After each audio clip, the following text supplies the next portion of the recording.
আল্লাহ বলছে তোমাদের আশপাশে যে চতুষ্পদ জন্তুগুলো আছে এগুলোর দিকে একটু তাকাও, এগুলোর মধ্যে তোমাদের জন্য রয়েছে নিদর্শন। এগুলোর মধ্যে তোমাদের জন্য রয়েছে কি নিদর্শন? কি নিদর্শন? যে আয়াতটি বললাম ৬৬ নম্বর আয়াত, নিশ্চয় তোমাদের জন্য গবাদি পশুর মধ্যে রয়েছে শিক্ষা, লাইবরা।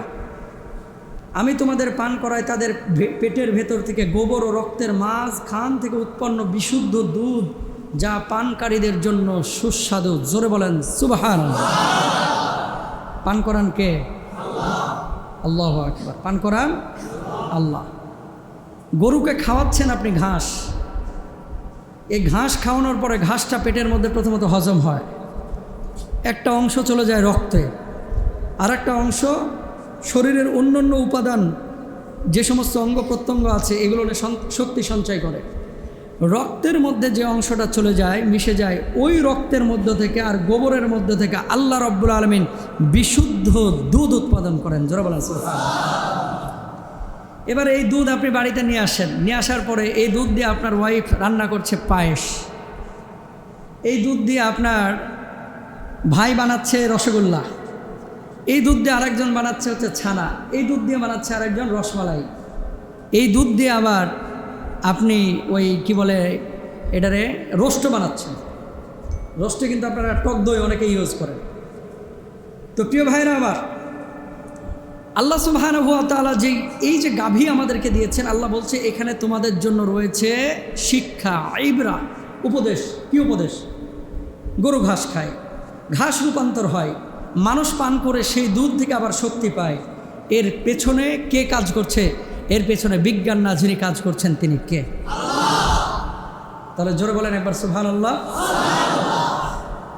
আল্লাহ রাব্বুল আলামিন এর জন্য বললেন, ওয়া ইন্না লাকুম ফিল আনআমি লাইবরা নুসকিকুম মিম্মা ফি বুতুনিহি মিন বাইনি ফারথিন ওয়া দামিল লাবানান খালিসান সাইগান লিশ-শারিবিন।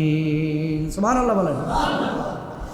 রাব্বুল আলামিন নিশ্চয় তোমাদের জন্য গবাদি পশুর মধ্যে রয়েছে উপদেশ। এবার খেয়াল করেন, এই যে কোরবানির ঈদ আসছে সামনে, আল্লাহ রাব্বুল আলামিন আপনাদের অনেককেই পয়সা দিয়েছেন, অনেককে পয়সা দেন নাই।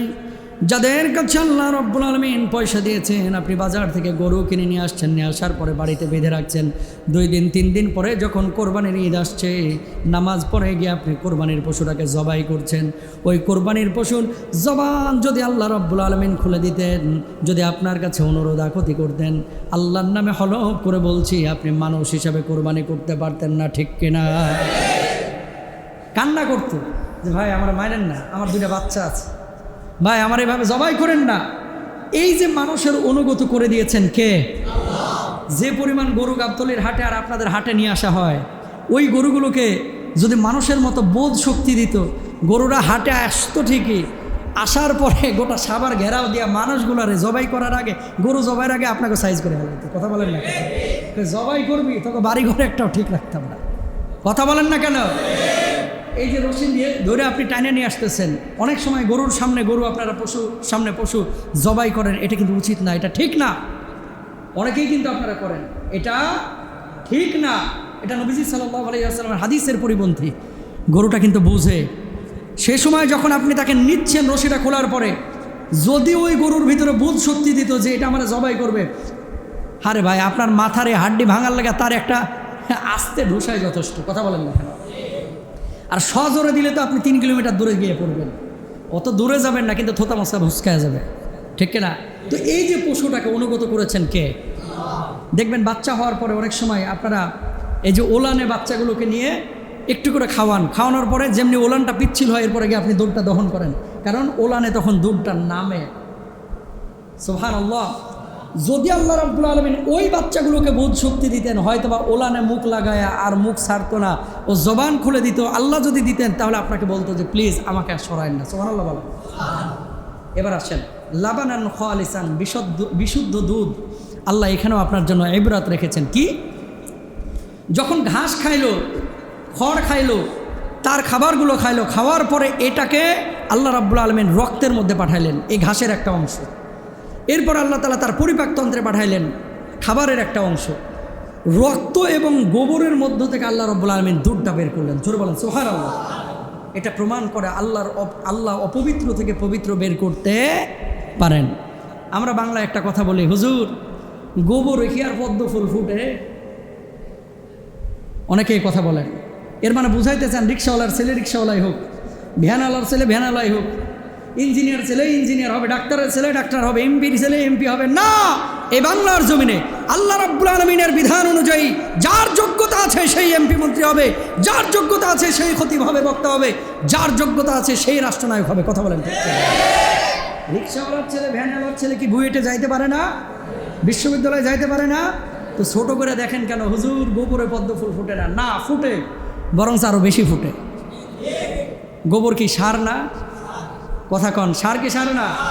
তো যেই গাছে সার পায় বেশি ওই গাছে ফলন হয় বেশি, যেই ফুল গাছে সার পায় বেশি এখান থেকে ভালো ফুল হয় বেশি। কথা বলেন ঠিক না? সুতরাং এই থিওরি আমরা আজকে থেকে সাভারের ওই ময়লা ফেলায় যেখানে ওই জায়গায় নিক্ষেপ করলাম ইনশাল্লাহ। বলেন তাহলে গোবরে পদ্ম ফুল ফুটে তো ইনশাল্লাহ। কেন বললাম এই কথা? গোবর আর রক্তের মধ্য থেকে আল্লাহ তাআলা বলছেন লাবানান খালেসা, গোবর আর রক্তের মধ্য থেকে আমি বিশুদ্ধ দুধ আল্লাহ রাব্বুল আলামিন বের করি। যেই আল্লাহ গোবর আর রক্তের মধ্য থেকে দুধ বাইর করতে পারে ওই আল্লাহ রিক্সাওয়ালার ছেলেকে পার্লামেন্ট মেম্বার বানাইতে পারে। ঠিক না? ওই হাসনাত আব্দুল্লাহর বাপ নাকি রাজমিস্ত্রি কাজ করে, তাই কা রাজমিস্ত্রির পোলা, এরকম অনেক লোক আছে না ভাই? আপনি যেই দলই করেন না কেন সেটা বিষয় না, বিষয়টা হচ্ছে আপনার যোগ্যতা আছে আপনি যাবেন, আপনার যোগ্যতা আছে আপনি জুমা পড়ান, আপনার যোগ্যতা আছে আপনি ইমাম হবেন, আপনার যোগ্যতা আছে খতিব হবেন, আপনার যোগ্যতা আছে আপনি বক্তা হবেন। কথা বলেন ঠিক না? বরঞ্চ অযোগ্য লোককে যখন যোগ্যতার স্থানে দেওয়া হয় তখন দেশের জন্য হুমকি হয়ে দাঁড়ায়, আর যোগ্য লোকদেরকে যোগ্য স্থানে দিলে দেশের জন্য, দিনের জন্য, ইসলামের জন্য, সবার জন্য কল্যাণকর হয়। আজকে দেখেন না ফেসবুক ইউটিউবে আহা কত অযোগ্য লোক আছে যারা বড় বড় এই যে কপি করে আপনার ফতোয়াবাজি করতেছে, ইসলামিক কথাবার্তা বলতেছে, আসলে এলেম কালাম নাই, উনি বলতেছে উনি ওটাকে থ্রো করতেছে। এটা কিন্তু ইসলামের জন্য হুমকি। আপনি বড় রাজনীতিবিদ না, আপনার যোগ্যতা নাই, কিন্তু ভান করতেছেন আপনি বড় যোগ্যতার মানুষ, আপনি প্রতারণা করতেছেন। ঠিক না?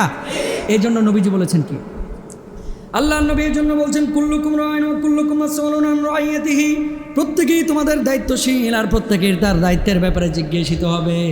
আপনি বাড়ির মধ্যে দায়িত্বশীল, আপনি মসজিদে দায়িত্বশীল, আপনি হুজুর বক্তা খতিব আপনিও দায়িত্বশীল।